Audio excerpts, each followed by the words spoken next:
haven't been able to travel as much as they want to. They haven't been able to take on jobs as they want to. I mean, there's a story that is still trending right now of the young girl who lost her life because she went in search of a job. So these things happen every day. We hear stories where people get killed, people get raped, people get robbed, people are losing their jobs, people are losing their means of livelihood. You go to bed a business owner today and you wake up tomorrow, you have nothing, absolutely nothing, just because you are in Nigeria, and that is where we are in terms of security. What do you think as well that perhaps the government can begin to do to help the situation? We've heard, just a few days ago, we did hear, if you've been following the news, what the president of Nigeria did say regarding insecurity and how he tried to encourage us and say, look, something is going to be done. We're not going to sink under the boat because of insecurity. The former president of Nigeria, Olusegun Obasanjo, also came out to say, look, this is not going to swallow us as a nation. Other stakeholders in Nigeria have also come out to speak about this, trying to encouragement out there for Nigerians. But I want to hear from you, because you and I, we open the lines for you to join. And remember that when you do, please turn down the volume on your radio. I would like to have a free flow of communication with you, and to have that, you will have to turn off your radio. So turn it off completely when you call. The numbers to call are 0817-923-0002, 0817-923-0003, 0817-923-0007, or 0817-923-0009, and that is the female line. You can also join a conversation via WhatsApp or Telegram, and the number is 0809-0306416. Remember, we're streaming on socials, on Facebook at Nigeria Info 92.3 PH, on Twitter at Nigeria Info PH. Good morning. Good afternoon, I beg your pardon. Thank you, Gabriella. Good afternoon. Good afternoon. We are welcome. Thank you very much. Go ahead. My sister, insecurity in this country has affected me. In fact, in Nigeria, we are living in fears. Will you remember that it's just Abua? It's in Abua that the 5 soldiers were killed. So we are living in very big fears. It is very difficult for one to engage himself in anything doing without first looking your back. Before it wasn't like that. The insecurity that was bedeviling Abua, the governor helped us in reducing that by declaring amnesty. But now that these 5 soldiers were killed, in fact, we are all living in fear. No person that is residing between the abroad metropolis is not living in fear. Fear. Thank you very much for sharing. Good afternoon. Good afternoon. Good afternoon. My name is Thomas. Go ahead. Yeah, my contribution is this. To be fact, why know what it's supposed to do? So that they have the motive concern this country. That is why I think a lot of things going wrong. All these things they are seeing for their own best interest. That's not supposed to do. A leader is to protect his people from internal and external enemy. But what is happening in this country, they are done through political affairs. It's not supposed to be so. Not that they don't know what to do. They know. They are using this now to achieve their aims and objectives. But in as much as that is true, I what I'm really interested in, like I said earlier, is how it has affected you personally. I would like to hear how it has affected you personally. I didn't get it clear. All right, so you're going to have to call me back. Good afternoon. I lost that. You can join the conversation of our socials on Facebook at Nigeria Info 92.3 PH, on Twitter at Nigeria Info PH. Hello, good afternoon. Hello? Good afternoon. Yes, I am calling from Port Harcourt. Go ahead. Yes, regarding insecurity in this country, it's a pity that the government is not doing enough. And it has been so bad recently that somebody cannot just be sure of the next day. Because you that work so hard to gather some things for yourself, you want to complain that everything is gone. Lot of harassment. And the most recent one is the issue of pandemic. Why is pandemic still there? If the federal government is sure that they are only fighting insecurity. Somebody has been linked to terrorism and is taken as a minister. Then they're not serious. They're not serious. They shouldn't be deceiving us. The government is not doing anything. If the minister is linked to a terrorist issue, and you don't drop him, you don't sack him. So what example is that for others? So the government should not be deceiving us. They should be deceiving us. They know what they're doing. They are not sharing that. Yes, sir. All right. Thank you. All right, thank you very much for sharing your thoughts. Well, I've been joined in the studio by Ambassador Bosinde Araikpe. He is a security activist, and he will help us analyze and understand this issue of insecurity and why it's happening at a time like this. But welcome, Ambassador Bosinde. Thank you. You're welcome. Let's start with a question. I mean, when all of this new trend, I mean, the past few months of especially kidnappings and killings in certain parts of the nation, scattered across, a lot of people had questions on their lips. And one of those questions that stood out for me was, could this be politically inclined? And many people have come up with answers saying, look, it has nothing to do with politics. Nigeria has just been too relaxed and too comfortable with the issue of security, which is why it has climaxed to where it is right now in terms of, the safety of lives and property of the basic average Nigerian.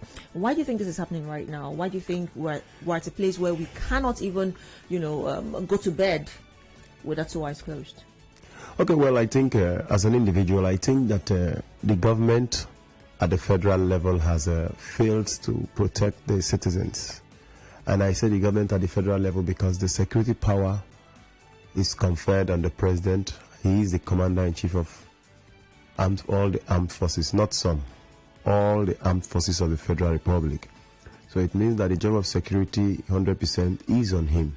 So I think what we're seeing now is that people have seen hoodlums, criminally minded people, and what you call, whatever you want to call, whatever. They have seen that our government is incapable of protecting her people. So what are they doing? They are taking advantage of them. That's all. Would you say this is a question of incapability? Yes. When you can't do something and you refuse to seek help for what you can do, you can't do this, you don't even want help. You just want to keep pretending. You are incapable, you are incapable. Being capable doesn't mean you can do it. It means you are even open to advice and implement those advice that are necessary to do it. But you are incapable, you can't do it. You don't even want to know.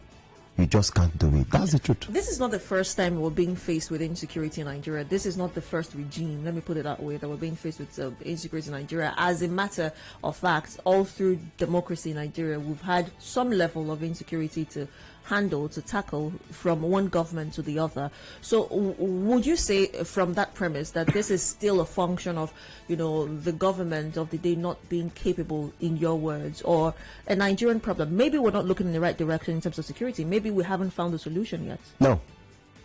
This government, I repeat, is incapable of protecting her people, and people are taking advantage of it. That's one. Two, why I say so is this. Yes, we have always had problem, but never had it been that we have problem everywhere in Nigeria at once, aside of the civil war. Yes, when there are some government who may have had issues of the militancy and the Niger Delta. You understand me? When there are other government, we may have been managing the issue of the Boko Haram in name. When there are other government, we may have been managing the issue of an agitation in the east. You understand me? But never has it been where every part of the country is being taken advantage of by hoodlums. You understand me? Never has it been where every point in this country is being taken advantage of, where people are beginning to do things. So I think that's why I said they are incapable. If maybe it is happening in one area alone, we understand. But now it's happening everywhere, simultaneously. In the north alone, we have two different sides. We have the Boko Haram that has been there. We now have herdsmen. In fact, they have spread national. They are nationally. They are in the west. They are everywhere. If you go to Abia State, inside their bush, you see them. And then, that's one. So in the south, we still have issues. In the east, we have. So never has it been happening simultaneously like this. So when something is happening simultaneously, like you people now have a lot of radio station here. You have Wazobia FM, you have Cool FM, you have Nigerian Info, and then maybe if we can get Nigerian Info, for example, on air, and we still get Wazobia FM active and this, we understand now. Maybe they have some technical issues. They're going to sort it out, no matter how long it takes. But when we can't get all three, we know there is a problem, and for we not to have any of these your stations, it means you guys are incapable at the time. Now, do you think perhaps there are certain influences that we're not perhaps seeing at a time like this? Because apart from, people, houses, families, and the kidnapping of students as well who have been attacked in the past few months in Nigeria, we've had some government officials who have also, been victims to these factors, insecurity factors across the nation going on right now. To them as individuals, in spite of the security, in spite of the entourage, in spite of whatever reason. So do you think perhaps there is some external influence as to why, in your words, nothing has been able to help or curb the spread of insecurity? Wow. Before you buy a rubber of Gary, if you go to the markets, sometimes if you have an experience in buying Gary, you would like to test the Gary to know if it is a Kwere Gary or a Che Gary. Or, you understand me? You're a woman, so you can relate with this. You understand me? Now, when you test the Gary, if it's not good for you, you say, Madam, I'm not sure I like this Gary. If it's good for you, say, give me 2 rubber. Do you understand me? Now, you buy larger quantity. There is a saying on the street that says, from play with the get player. Now, these people have been terrorizing the citizens, and the government were not able to do anything to them. They are only taking a step further to the people in power. I don't know if you understand me. They are only taking a step further to the people in power. It's still the same thing they were doing. They were using the citizens to do a test run of the Gary they wanted to buy. And then they realized that this Gary, you do okay, if you buy and well, will give us problem. So now they want to start buying in robbers, which are those of them at the top level. That's all. When we have conversations like this, one other question that comes to mind is, okay, fine, we have established we have a problem in this regard. What can be done? Good. The solution to the current situation of Nigerian security problem is state police. And when I say state police, I'm going to give you facts and evidence. First of all, I'm not asking them to ban the Nigerian police. I'm asking the federal government of Nigeria, the Buhari-led federal government of Nigeria, to decentralize the security power. How? Leave the police, leave all your agencies. The Nigerian Security and Civil Defense, NSCDC, in their amended act, give them powers to perform almost all police duties. They can perform 95% of the constitutional role of the Nigerian police. That's what's in the NSCDC Act.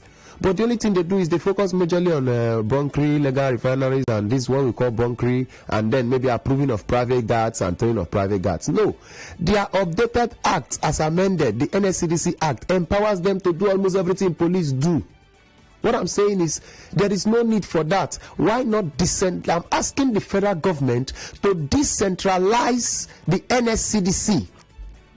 Remove their leadership from being in the federal. Let the state governors take it as state police, where the governor of a state appoint the state commandant of NSCDC, where he hires and sacks, where he trains the states, where he promotes by himself through his recommendation from the people in the NSCDC themselves. NSCDC, as we speak, have an office, a divisional office in every local government in Nigeria as we speak.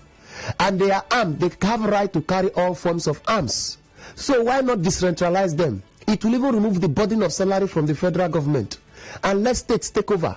When states take over NSCDC as state police now, 100% state police, so they do everything on their own. At that level now, you will now see what they call security of lives and property. The state government right now, no matter how willing they are, of course, they don't only. Okay, River State governor is doing a little. He's doing for security people. He's doing well in this state. He's doing more than 30 other governors, for example. But they are not doing enough. But do you know why they can't do enough? Because no matter how much your side chick make you happy as a man, no matter how much you rent an apartment for a side chick, you give her a car, a house, sponsor foreign trips abroad, if they bring that your side chick and your wrinkled wife that is old in public, you will always go and choose your wife. That is the example. truth. Do you know that example means that the security agencies in the state level are side chick to the state governors because they are not really 100% in control. There are secrets they can't let them in because they are controlled by the federal. The governor cannot change commissioner of police. He can only request for a change, of which it is within the prerogative of the inspector general to decide or not. No, So, I'm sorry, what I'm trying to say is this. So, all the security agencies in Rivers State, their bosses are in Abuja.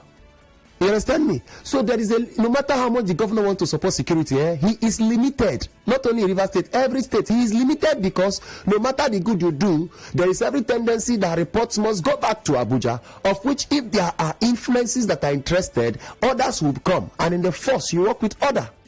So the governors see them as side chick.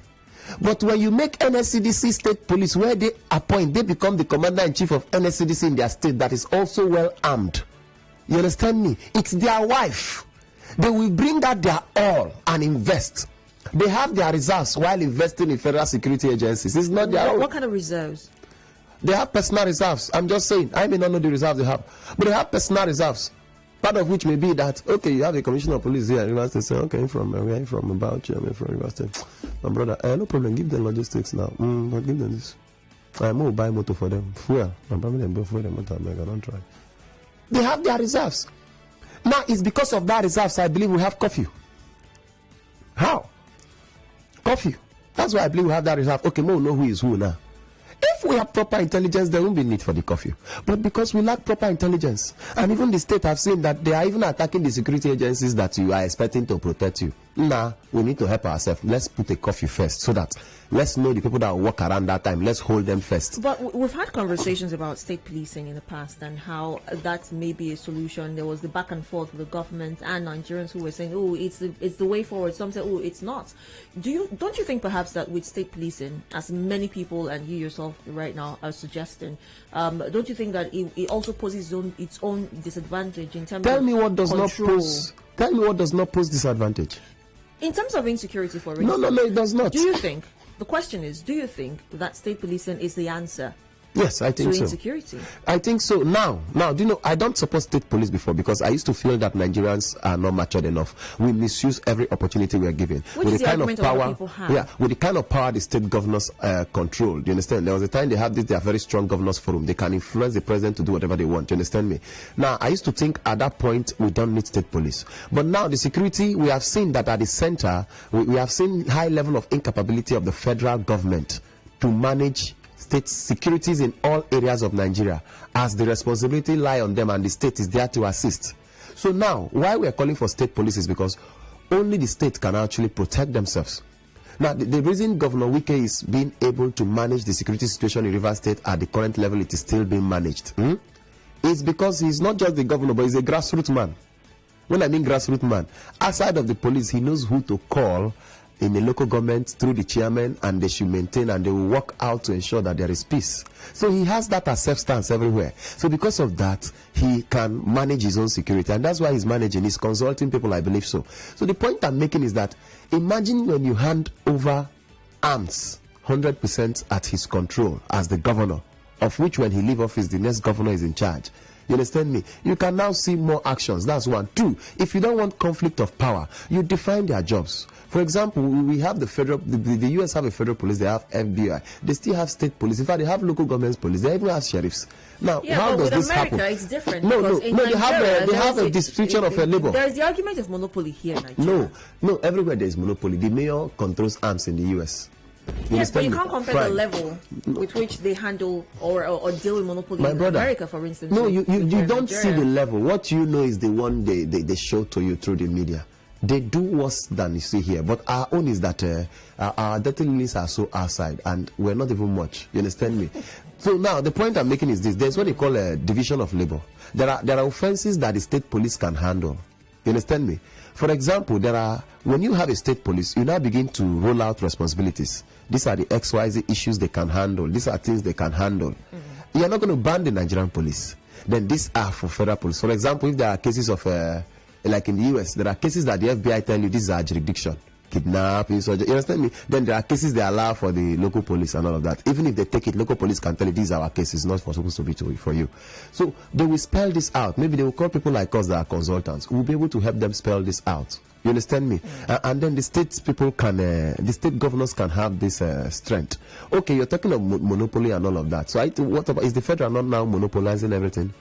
If they are the one commander-in-chief of the armed forces of the Federal Republic, are they not already monopolizing everything? We are not seeing result in their monopoly. So, okay, share small monopoly, give states. Just let them also monopolize something. You understand me? We're talking of lives and property here. Right. Well, we have some messages on WhatsApp. Remember, you can join the conversation. We have 11 minutes on the clock left for this, so you can call in live. The phone lines are open: 0817-923-0002, 0003-0007, or 0009. That's the female line. The WhatsApp number is 0809-030-6416. We're also on socials, on Twitter at Nigeria Info page. You can drop your comment on there. On Facebook, we're also live at Nigeria Info 92.3 PH. Well, this comment here before I get to the phone line says, it's not incapability in government. It's because the central government is managing the Nigerian nation with one. That is the problem. It says it will never work. No name on that one, but thank you for sharing your thoughts. Good afternoon. Hello. Good afternoon. Yeah, good afternoon to your guest over there. I actually like all that he has said, except for the fact that giving state governors full, what did you call it again? Monopoly to control the security. But however, let me just answer this question quickly. Nigeria being as it is, even though we have culture, the culture I mean is, I am from Calabari, my brother is from Calabari. Will that not affect the security architecture whereby they can use security to collect landed property from their enemies, from their political rivals and all that? Even though there is there are issues where they can use the security, but they prefer to use it to their own advantage. It could be family land, it could be whatever. Thank you. All right, thank you very much. Good afternoon. Hello. Yeah. I want to disagree with your guest and extent that the state, they are most responsible for what is happening in the sense that it is the state they know more terrain, what is happening within their terrain more than the federal government. Somebody that is in Abuja will not know what is happening here. Apologies, please call back if you can. Well, I would like to answer the first question. He was asking, don't you think that the architecture, the security architecture of each state, if we were to, buy the idea of state policing, would be influenced by, he's an Equerry man, or he's not an Equerry man? Of course, that's what I'm saying. For example, you made mention of the excuse of land as an example. Something like landed issues, might be excluded from their powers and all of that. That's why I say consultants will have to spell out their role and make sure their role will fall within certain areas of responsibilities. You understand me? And then certain areas that will give them privileges of some kind of level of intimidation will be removed. You understand what I'm saying? So that's what I'm saying. So if that is to be, all that will be handled out. Nigerians will be meant to have public hearings and all that, and all those things will be handled out. And they will ensure that the core performance duties that maybe and why I say NSCDC should be the one is because they are already trained. We have people, they are already all over Nigeria, and they are already armed. So there's no need going to create another state police. It's just to decentralize them and hand them automatically to the states to manage now and take over fully. You understand me? So long as they are in security arm, the federal will still have an eye on them. That's the truth. There are cases that can still be taken away from them, but that's one. Then let me quickly throw something on what the other lady was saying. That I heard that before the phone line went up, that she wasn't in agreement with what I said about the federal government not doing enough. Okay, here's what I'm going to say. I can't ask you to go to Rumosi and buy me yam. And then you are in Rumosi buying me yam. And before you have to buy the yam, you have to send another person again to do this. It won't work. You understand me? All I'm saying is that the state governor, no matter what they know, so long as the federal control 100% of the security, it may not work. This is the same state government. Sometimes they complain about the same securities, even their bosses. They complain about their bosses that they are not getting corporations.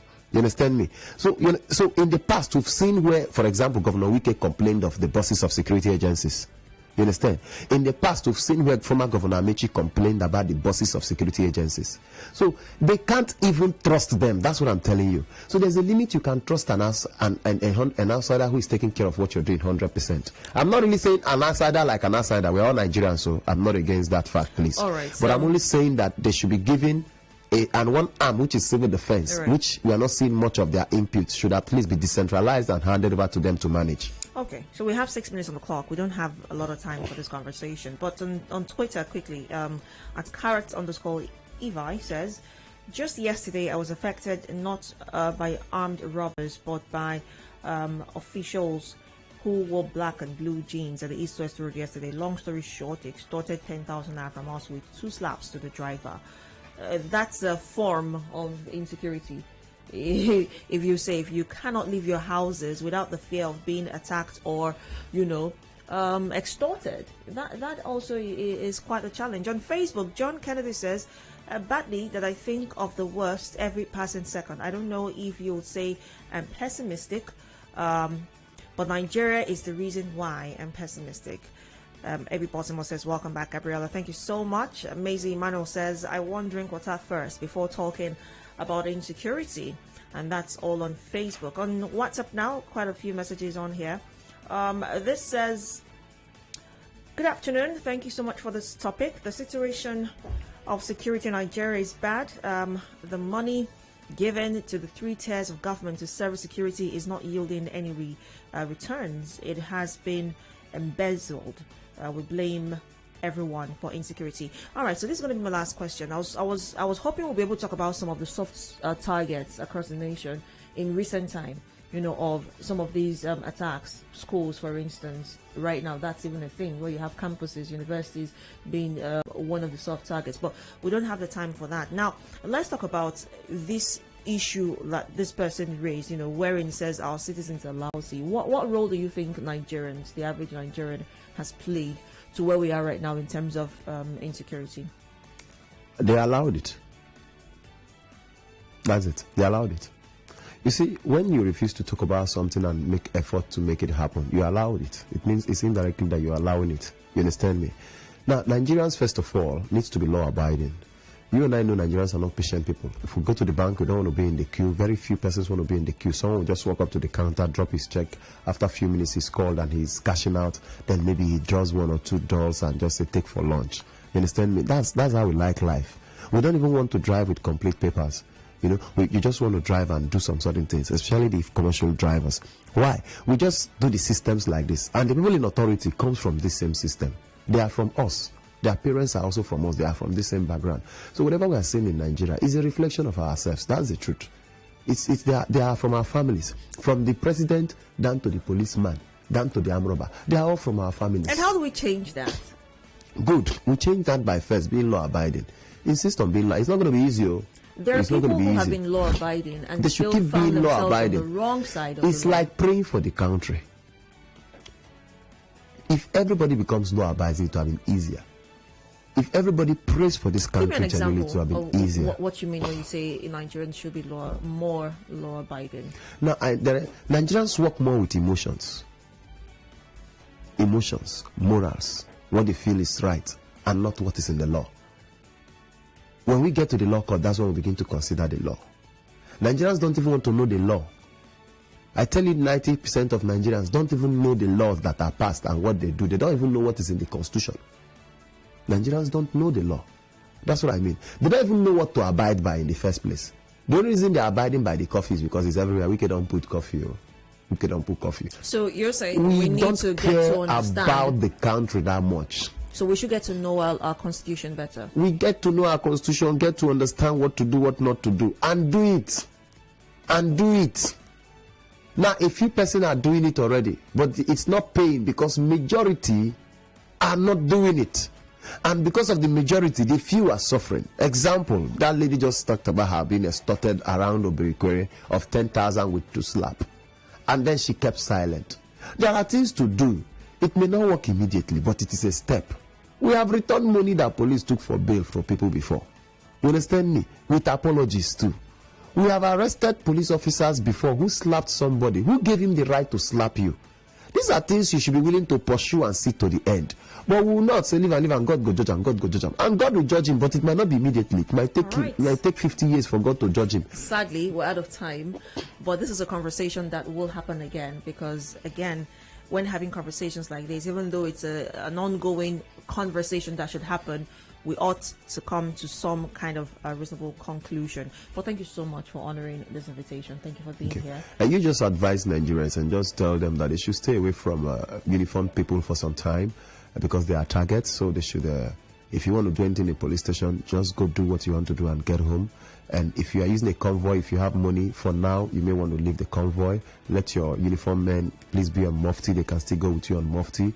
Do not do anything that will showcase you, else you also become a target, because if they are targeting them and you're with them, you're a target.